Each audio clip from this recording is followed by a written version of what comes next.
Vamos lá, meu caro, vamos à correção do seu texto aqui, certo?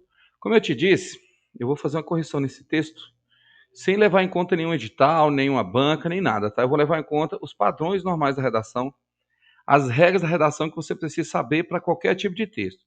Primeira coisa, vamos ver o que você escreveu, quantas linhas que tem no seu texto, né? Pela numeração aqui, você fez as 30 linhas, tá aqui, ó. 30 linhas certinho aqui. Logo de início, só de olhar para o seu texto, eu já vi que você escolheu um modelo de 3 argumentos, de 3 aspectos. Inclusive, você citou aqui, ó, 3 pontos.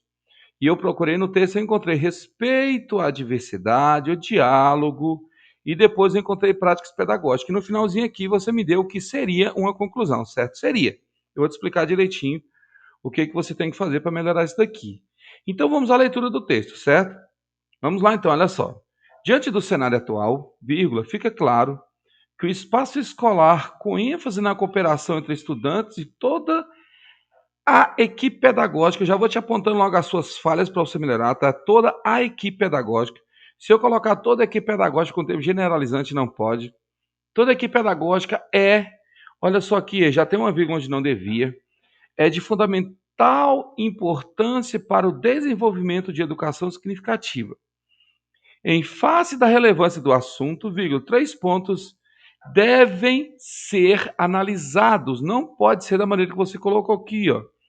3 pontos devem ser analisados. Olha aqui, ó, 3 pontos devem ser analisados conforme verá a seguir. Beleza, tá aí. Mas você já vai percebendo aqui, tá bom? Inicialmente, olha só aqui, ó, você começou com o termo inicialmente aqui, e não é uma boa ideia você começar com esse termo inicialmente, não. Inicialmente é um advérbio ou é um numeral ordinal aqui que dá a ideia de continuidade, mas eu preciso de um outro tipo de elemento de coesão aqui, porque nós tivemos algumas modificações nas redações dos últimos meses, no último ano aqui, que ele não considera esse elemento de coesão aqui inicialmente, em primeiro lugar, em um primeiro ponto, como elemento de coesão entre parágrafos. Não. Isso aqui é apenas interparágrafo. Então você não pode usar isso aqui, beleza? Continuando. Inicialmente, vale lembrar que o respeito à diversidade, aqui entra o seu primeiro aspecto, né, que eu já percebi aqui.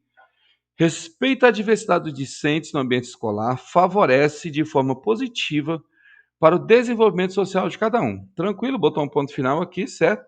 Iniciou o período com nesse sentido, que está certinho aqui. Nesse sentido, beleza? Está correto? Pode destacar a importância de reconhecer que cada indivíduo precisa ter a sua diversidade respeitada, seja ela de cor, raça ou sexo, bem como as preferências. Tranquilo. Mas que preferências são essas? Hein? Você me deixou o termo aberto aqui, isso não pode, tá bom? Isso perde ponto. Continuando aqui, observa-se que o diálogo é uma forma eficaz. Assim, começamos o seu segundo aspecto, que você escolheu o modelo de 3, né? Observa-se que o diálogo é uma forma eficaz em resolver divergências. Nesse viés, você usou nesse viés, mas você não colocou o acento em viés. Viés tem acento.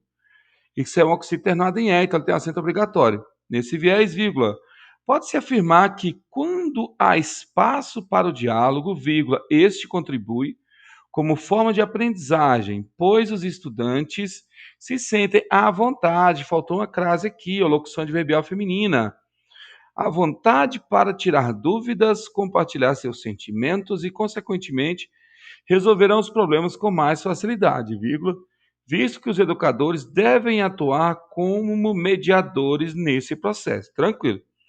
Vamos lá, vamos seguindo aqui, certo? Outro ponto que merece destaque são as práticas pedagógicas desenvolvidas pelos docentes, vírgula, com objetivo de desenvolver, não, com o objetivo, tá? Você não pode substituir aqui a preposição com pelo artigo o, não. Com o objetivo de desenvolver nos estudantes comportamentos de empatia e solidariedade. Ponto. Nesse sentido, faltou uma vírgula aqui depois da coesão aqui. Nesse sentido, vírgula, requer projetos que envolvam teatros. Isso aqui é uma rasura, tá? Vírgula, atividade de interesse dos estudantes como forma de participação crítica de cada um. Aí você vem à conclusão, tá certo? Portanto, você usou o elemento de coesão conclusivo certinho aqui, só que a sua conclusão, você me deu uma explicação, olha só aqui, ó. Pode-se afirmar que a educação mediada no diálogo contribui para o desenvolvimento social e crítico. Errou aqui o termo crítico aqui, a acentuação gráfica aqui, tá? Repetindo a leitura, pode-se afirmar que a educação mediada no diálogo contribui para o desenvolvimento social e crítico dos discentes. Logo, as práticas pedagógicas proporcionam o crescimento de educação autônoma, aliás, crescimento de educandos autônomos, vírgula, solidários, bem como cidadãos respeitadores. Beleza. Olha só aqui, eu vou circular a sua conclusão, tá? Essa conclusão sua, ela não te daria os pontos que você precisa para passar em um concurso, porque a conclusão de um texto, ela tem que ser uma solução de propósito para o problema apresentado. Você me deu 3 aspectos aqui, não foi? Você me falou aqui, quer ver, do respeito, você falou do diálogo e você falou das práticas pedagógicas, mas isso é um problema se você não dá a situação deles aqui. Ó, diante do cenário atual, fica claro que o espaço escolar com ênfase na cooperação de estudantes e toda a equipe pedagógica é de fundamental importância para o desenvolvimento de educação significativa. Então você deveria ter colocado a conclusão tipo assim, ó. Portanto, o governo deve criar soluções para espaços de inclusão, a sociedade deve criar debates, o governo deve criar processos. Você deveria ter dado uma solução para o problema apresentado, tá? E você me deu uma explicação, você me deu uma afirmação. A afirmação você já me deu acima aqui, tá bom? Beleza? Vamos a mais alguns aspectos do seu texto que são importantes pontuar. Olha só que eu não tenho citação. Eu fiz uma leitura do seu texto antecipada antes de fazer a análise gravada aqui, e eu vi que o seu texto não tem citação, tá? Falta o elemento de coesão no início dos parágrafos, desenvolvimento, e a conclusão precisa ser melhorada e muito. Vamos falar primeiro dos elementos de coesão. Olha só aqui, ó. Você começou a sua redação com diante do cenário atual, beleza? Que é uma situação no tempo, tá certinho. Aí você me dá o seu segundo parágrafo na linha 6 com inicialmente aqui, ó. Inicialmente é um adjunto verbal de modo, numeral cardinal, alguma coisa que dá a ideia que tem uma continuação. Mas você não faz nenhuma ligação com o parágrafo acima, e é necessário que se faça. Eu vou te mandar um modelinho daqui a pouco para você entender quais são os elementos de coesão que você usa aqui. Aí eu venho, ó, nesse sentido, você colocou o elemento de coesão aqui, mas eu preciso que você tenha me trazido pelo menos 2 ou 3 no começo dos parágrafos, que são elementos de coesão intraparágrafos e entre parágrafos.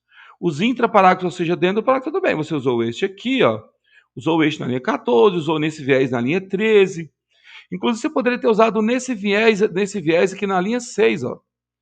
Você podia ter colocado nesse viés aqui na linha 6, que estaria correto.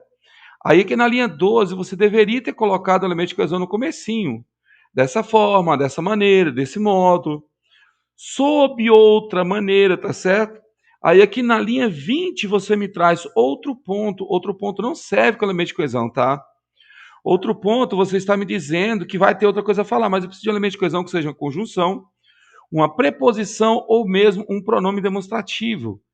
De preferência mesmo aqui são as conjunções que fazem essa ligação por excelência. Então faltou também o elemento de coesão aqui na linha 20, no começo do parágrafo. Aí que na conclusão você acertou, portanto certinho, portanto vírgula, tá bom? E você me trouxe outros elementos de coesão aqui. O outro ponto são as citações. O que faz o seu texto ser uma redação de excelência são as suas bases teóricos filosóficas. O seu texto aqui, para mim, de 0 a 10, só pelo tema, eu te daria 6, 5, 6. De 0 a 10, tá? Como eu te falei, eu não estou seguindo edital nenhum.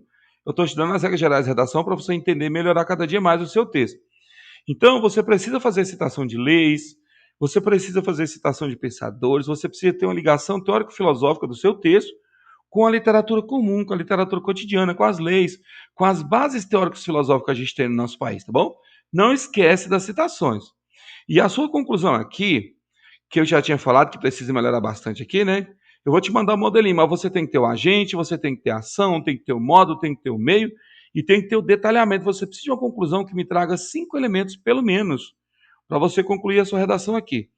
E em relação à sua divisão do texto, você me trouxe aqui na introdução 5 linhas. No segundo parágrafo, você me trouxe 1, 2, 3, 4, 5, 6 linhas. No terceiro parágrafo, 1, 2, 3, 4, 5, 6, 7, 8, 9 linhas. Olha isso. No outro aqui, 1, 2, 3, 4, 5, 6. E no último, 1, 2, 3, 4, 5 linhas. Aquelas 9 linhas que você usou lá em cima ocuparam o espaço da sua conclusão. Você precisava de pelo menos 6 ou 7 linhas na conclusão. E você perdeu esse espaço aqui da linha 12 até a linha 19 no seu segundo argumento aqui. Você não pode fazer isso, tá bom? Fique atento à divisão do texto aqui, a divisão do material. Aliás, a divisão dos parágrafos para você não perder ponto nisso aqui, tá bom? Mas então é isso aí. No mais, eu falo com você daqui a pouquinho. Valeu, obrigado.